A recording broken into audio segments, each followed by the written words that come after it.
Hello, welcome to Healing with Ketamine. I'm your host, Dr. Cassius Drake, and it's my pleasure to welcome you back to our podcast where we discuss healing and mindfulness, meditation, psychedelics, personal growth, and everything it takes to be a whole and complete human being. As many of you know who've been watching us for a while over the last year or so, my wife and I founded the Drake Center for Transformative Healing about 4 years ago, cutting-edge treatment center that provides ketamine-assisted therapy as well as mindfulness training, creative work, virtual reality, immersive technologies, and a whole holistic package to support people through a process of growth and change and transformation. And today we have with us one of our very first patients, Alicia, who came to us very intrepidly when we were very new at this early in 2021 and sought us out for some assistance with some issues that she was having. And she's had quite a remarkable journey of growth and healing. It's been a fascinating 4 years for her, and we welcome her to come and share not just her experience with us, but also some other things that she was inspired to do in life that she's passionate about, and she'll be sharing that with us also. Well, thank you. Glad to be here. Welcome, Alicia. It's our pleasure to have you here on Healing with Ketamine. Thank you. So, you came to us 4 years ago. We opened our house and started offering ketamine-assisted therapy. Put up a website, Total Leap of Faith, just to see, and people showed up and they gave us a chance. And how'd you end up doing that?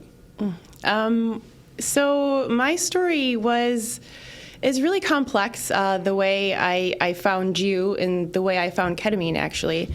I had suffered from a slew of mental health issues, I would say. Postpartum, my dad passed away unexpectedly, and it was combined with not dealing with childhood trauma. A whole thing just really kind of pushed me to the point where I knew I had to do something different. Mm-hmm. I had tried numerous therapists, several doctors, and they all just constantly pushed pills on me, prescribed medication, which I tried reluctantly, but I did. I followed the protocol, and it didn't work. I even tried taking DNA tests to see which antidepressants work better for my body. Mm-hmm. And I took the ones they said, and it still didn't work. So after my dad passed away, I kind of knew that something had to change because I just couldn't be a mother that I needed to be to my 3 kids. Mm-hmm. I was seeing red all the time. I was raging. My nervous system was shot.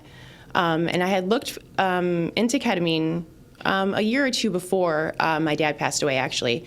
And it wasn't really mainstream yet. It wasn't really talked about. I researched it, did a lot of read a lot of PubMed articles.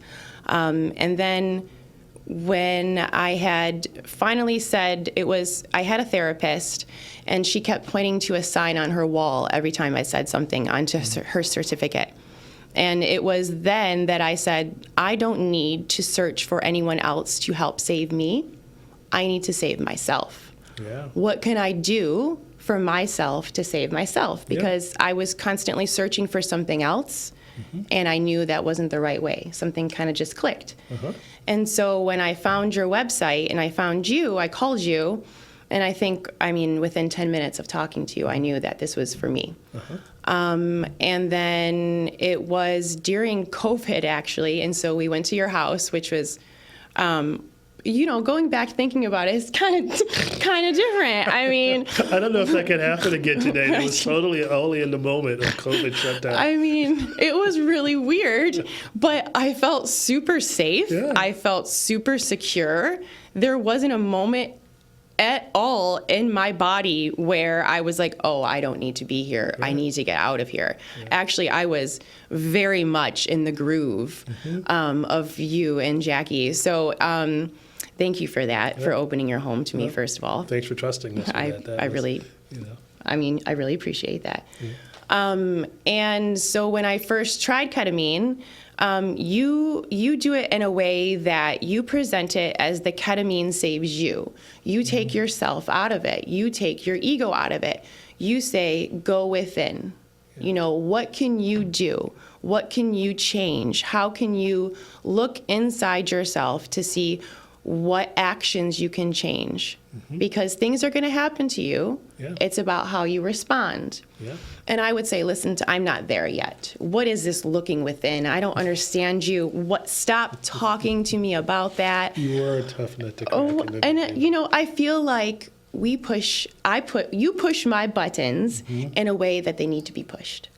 In a way other people, other professionals, I should say, don't. Other professionals push themselves on me. They push what they've been taught. They've pushed the westernized ways. You push me on me. Does that make sense? I don't know if that makes sense to everybody. I haven't heard it that way. I like the way that you said that. That's what we're trying to do, is bring you out of you. Yeah, so good. And so it was there. Then you presented a way for ketamine to kind of be connected to what I had already kind of been doing a little bit in my life, which was yoga teacher training. I started to look into Tibetan Buddhism, kind of like finding that spirituality that I didn't have before. I wasn't a firm believer in any type of religion, so I was kind of searching for something, you know.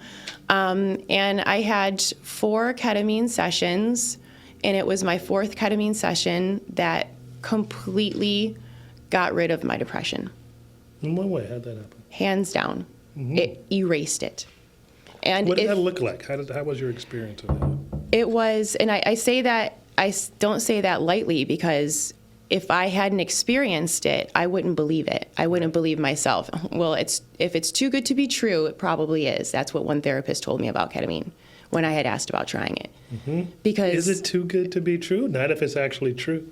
Right. And it's hard for me to say these things out loud to people that are still searching, to people that still haven't found that you know, golden ticket, because you do need something to help your body. Yeah. You can't get yourself out of trauma.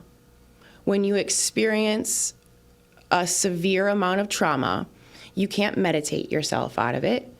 You can't think it away. You can't yoga it away. I had to have some sort of chemical change in my body that allowed me to snap out of it for a second, then to think about what I could do for integration. Yes. And that's what it really did. Yeah. Ketamine allowed me out of my body, out of that pain, to experience happiness, to say, oh, that does exist. Yeah. It's not a fallacy. It isn't in all the, you know, the magic shows and the Walt Disney shows. It's real. It does exist. Be happy. I actually can smile. You can have peace. And that's what it did for me. You can feel joy. It's not too good to be true. It's not. It's not. You can feel it. Right? And then when you feel it, then what? So, you know, the first couple sessions, I was kind of like, I was super nauseous, super dizzy. I would have to really integrate myself back into society, because with 3 kids, it's almost impossible to do that. They're very neurospicy. I'm very neurodivergent. So we have to find ways that work for us. And I would go to a hotel, and I would integrate afterwards and just totally be within my body, be in the present moment, because I was constantly escaping that. I did not want to be in my body because it was painful. So you just touched on something there. So you had the ketamine treatment at our office, and then and then there's the other. Then there's the integration. Then there's the practices, and there's the keeping alive with either mindfulness practices, meditation practices, creative work. So how did that show up for you? Well, I do want to point out, the integration is something that you do differently than anybody else that I've worked with. So I've seen numerous therapists, and everybody always talks about what they've learned, you know, from their college degrees, what they've researched, and they kind of push that onto you. Yeah. You never asked about my history. I never told you like what I had been through. And I appreciated that. I don't want to talk about it. Talk therapy doesn't work for everybody. And you are able to use a different type of integration in a way to reflect on what was happening now, but also my past without bringing it up. Yeah, that makes sense. Actually, I mean, and I think, and that's the essence, in the paradigm in healing from PTSD. Or past trauma, it's that moment when you finally wake up and you realize that thing's not happening right now. Right? And that's what a ketamine experience gives you, or a psychedelic experience, is that ability to be present, to be right now and go, oh, I'm safe in this moment. That thing's not happening right now. It did happen, but that's not what's happening right now. And that's what matters, as you're saying. It's not, do you have to go tromping around in your past trauma to get over it? Well, you need to know something happened, but you also need to know how it feels to be safe. Isn't that more important? Absolutely. Is it more important to be safe now than to know you were hurt yesterday? Yeah, you were, but today is what matters. This is what we have. And ketamine, psychedelics, they bring you now, and you get to say, oh, I'm safe, that terrible thing's not happening. And then you get to walk forward in that new way, and be different. Right? And to be present now, and to be whole, and not have the weight of yesterday, even though, yesterday's real, right? And is that too good to be true? Not in our experience. It's not too good to be true. It does happen. It happens on a regular basis. Yeah. So I'm glad to hear your experience with that. What else? Anything else that you would share about that? Throughout the integration, so it was 6 ketamine sessions that I did, and then after that, that was it. So it's not a continuous, you take a ketamine, session every day, or you take a ketamine session every year. I had gone 3 years without ketamine. So within those 3 years, my life had changed drastically. I was open more spiritually.